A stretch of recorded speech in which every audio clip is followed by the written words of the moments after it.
Okay, class, welcome again. So I'm going to explain how this instruction execution one more time again. Alright, let's say for an example, this instruction STA address. So if you can recall in the previous slide, what is meant by this instruction is that it has to take certain variables from one register and store it into an address location inside the memory. Alright, so let's say the CPU fetch this instruction, and then the first thing that what going to happen inside the CPU is that it will place the program counter on the address bus. So as you remember, the program counter keep track of the address that of the address location of the instruction that we're going to execute. So the first one is we are going to fetch this instruction inside the memory. So what going to happen is that the CPU will place the address on the program counter the CPU will place the program counter onto the address bus, and then the signal read signal will be activated from the control signal bus, and then after that the instruction will be sent to the CPU, and then the CPU will read the opcode, and then it will load it into the instruction register. You remember, right? As what I told last time, we fetch the instruction, and where the instruction will be stored, it will be installed inside the instruction register, and then the CPU will decode the opcode. Decode mean try to read the opcode, what is meant by the opcode. So when it read the opcode, the CPU will understand, okay, this is the STA address, which they have to fetch a number or a variable from one location and store it into another location. So what going to happen is that the CPU will place the program counter. If you see here, the program counter already being incremented, right? So it being incremented and pointing into the second byte of the instruction. So the program counter will be placed on the address bus, and again will be assert read signal to read from the memory, and then the second byte of the instruction will be sent to the CPU, and then again the CPU will read byte 2 and save it in the temporary register W, because inside the CPU there will be a few register where the CPU can store for temporary location, just for the sake of processing it. After it done, you're going to store it outside of the CPU, which is memory location. Okay, and then this is byte 2, and then PC the program counter being incremented again, and then place program counter onto the address bus. This is another address that pointing to the byte number 3 of the instruction, and then it going to assert read of the control signal again to read the memory, and then the instruction byte 3 will be sent back to the CPU, and then will be saved in the temporary register X. Yeah, that is how a CPU execute an instruction. Okay, so next slide. Oops. Okay, this is the continuity of the previous slide.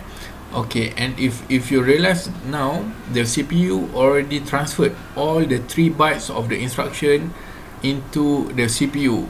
Now the CPU has complete information on what to do next. So as I already mentioned previously, the address location, the value that being taken from the memory, byte number 2 and byte number 3, has been stored into register W and X, right? Where the value of the content that being copied to register W and X is the specific memory address or memory location where we should store the data from register A to that address, the specific address that we already fetched from the memory. So what going to happen next is that the CPU will place the contents of register W and register X onto the address bus, which specify the memory address location. I mean, like where they're going to send the data from register A. Register A is to the address that being copied to register W and X. So they take the value from register W and X, now put it on the address bus. And then the next step is that the CPU will place the contents of register A on the data bus, and then it will send write signal, which will be sent through the control signal bus to tell the memory that now we are not reading from memory, now we are writing to the memory. Yeah, this is the complete execution of the instruction. Alright, so what's next? Okay, this slide shows us the 8085 internal architecture. This is this is the blocks that exist inside the 8085. So as you can see here, I mean, there is like here timing and control, which utilize the control bus. You see there are various signal here like clock out, ready, read, write. These are all control signal which can be sent out from the CPU itself. And then this is the address buffer, where you can see, I mean, it being written 8 here. That means like the width of the address bus is 8, means that I mean, it carries 8 bits of data.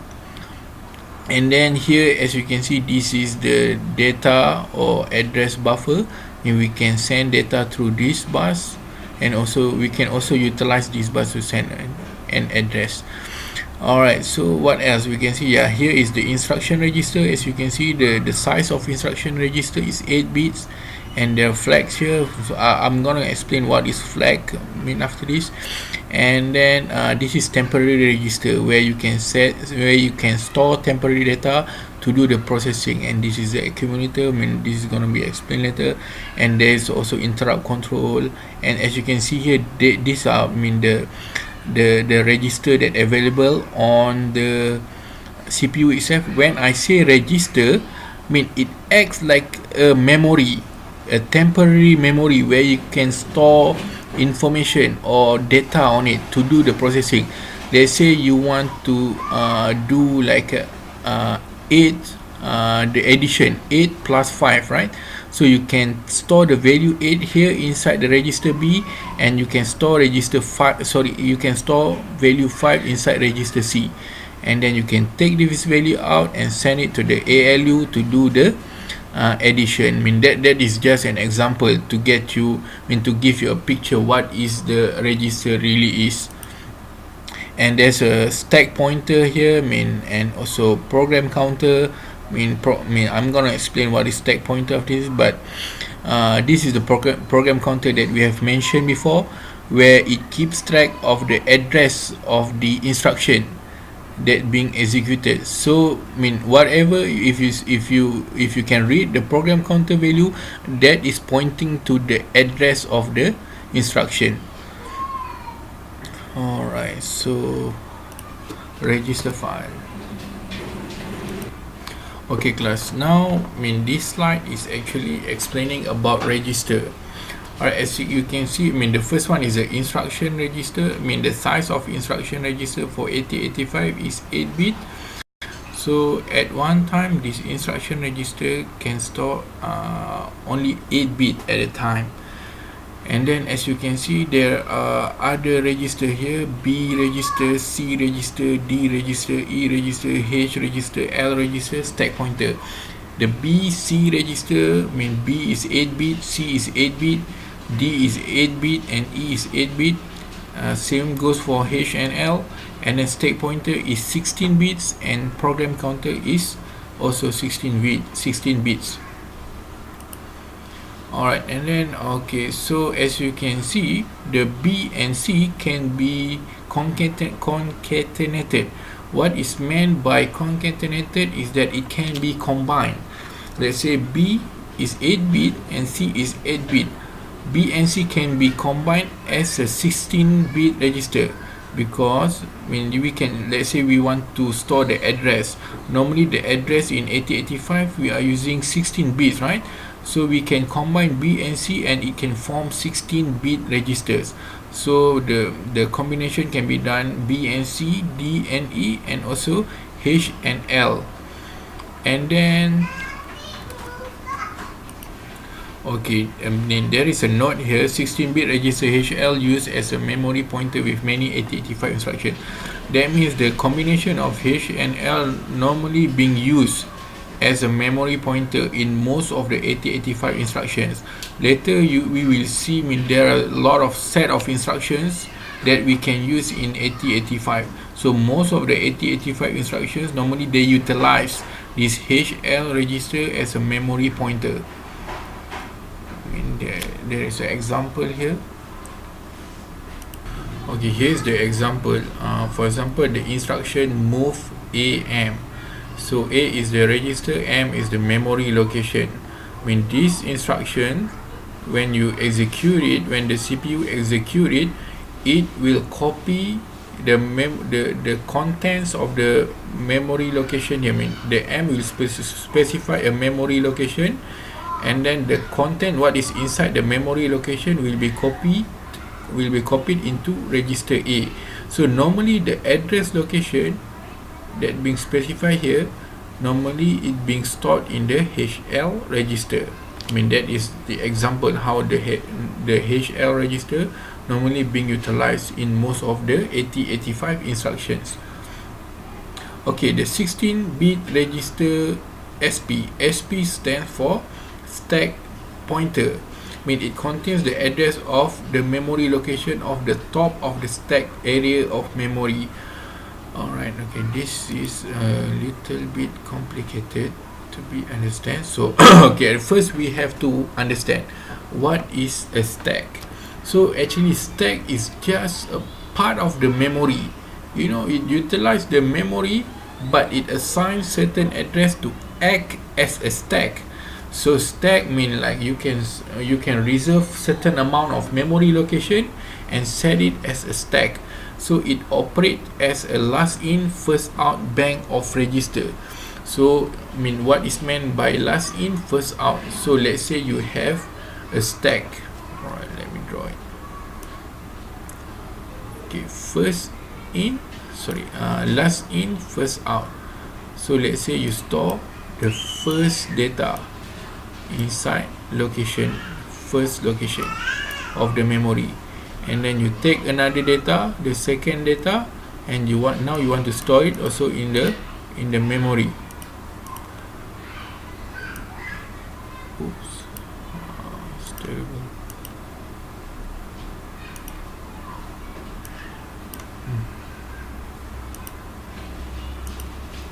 Okay, you take the second data, you want to store it inside the second memory. What going to happen is that the first data will be pushed down, and the new data will be sit at the top of the memory location. So the second data is the last that come in, right? So there are two data. The first data already being pushed down, and now the second data is sitting on the top of the memory. And then when you want to push the data out, so the first one, the memory that sit on top of the location and of the memory will first send out from the memory location. That is last in first out. That is basically how stack works.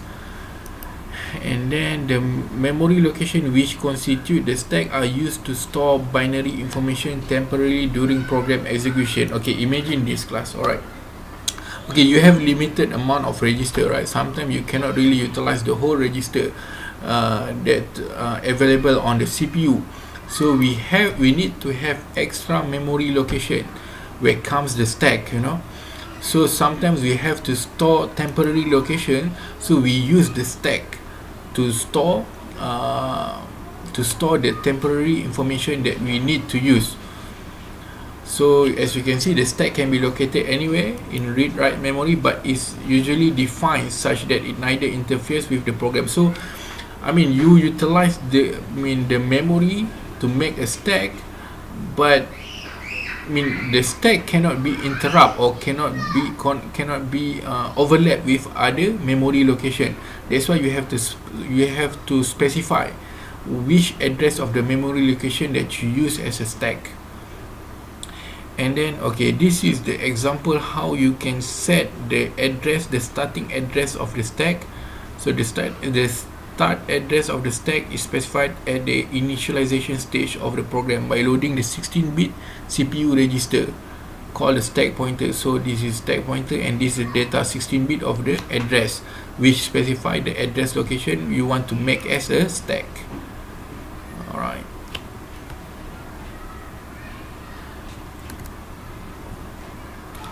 Okay, what else?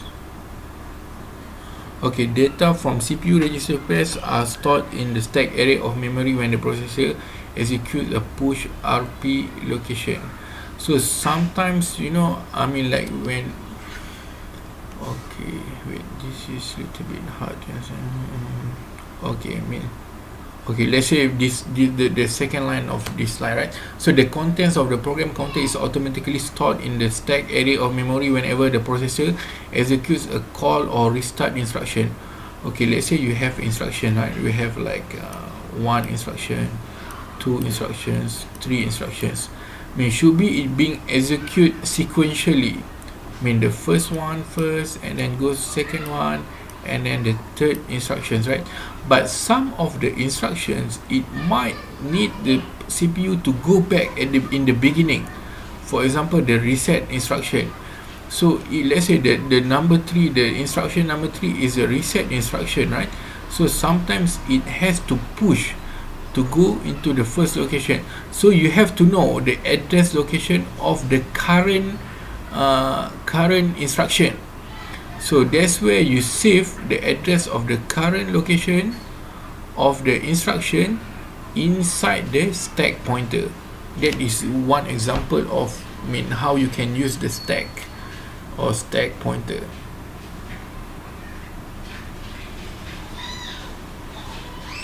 Alright, okay.